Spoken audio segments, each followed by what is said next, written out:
আগামী জাতীয় নির্বাচন 2026 সালের এপ্রিলের প্রথমার্ধের যে কোনো একটি দিনে অনুষ্ঠিত হবে। 2026 সালের প্রথমার্ধে আগামী জাতীয় নির্বাচন অনুষ্ঠানের ঘোষণার পর বিএনপির স্থায়ী কমিটির সদস্য সালাউদ্দিন আহমদ বলেন, প্রধান উপদেষ্টা যে ঘোষণা দিয়েছে তাতে জাতির প্রত্যাশা পূরণ হয়নি। জাতীয় সংসদ নির্বাচনের একটা সুনির্দিষ্ট সময় ঘোষণা করেছেন।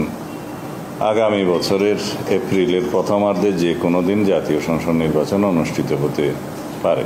বিষয়ে আমাদের প্রতিক্রিয়া হচ্ছে যে জাতির প্রত্যাশা পূরণ হয়নি। সালাউদ্দিন আরো বলেন, দেশের 50-এর অধিক দল ডিসেম্বরের মধ্যে নির্বাচন চায়। সরকার চাইলে সর্বোচ্চ জানুয়ারির মধ্যে নির্বাচন দিতে পারতেন। অধিকাংশ দল 50-এরও অধিক দল ডিসেম্বরের মধ্যেই নির্বাচনের দাবি জানিয়ে আসছিলেন দীর্ঘদিন থেকে। আমরা যৌক্তিকভাবে ডিসেম্বরের ভিতরেই নির্বাচন অনুষ্ঠানের জন্য আমাদের বক্তব্য সবসময় উপস্থাপন করেছি।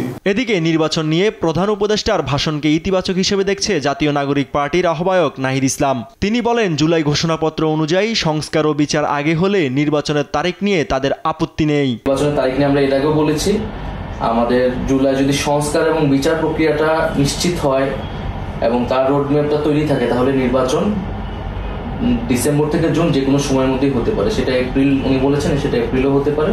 অন্তর্বর্তী সরকার নির্বাচনী রোডম্যাপ ঘোষণা করায় সন্তোষ প্রকাশ করেছেন জামায়াতে ইসলামের আমির ডাক্তার শফিকুর রহমান। এছাড়াও বিভিন্ন রাজনৈতিক দল মিশ্র প্রতিক্রিয়া জানিয়েছে। ইউসুফ ভুঁইয়া, দেশ টিভি, ঢাকা।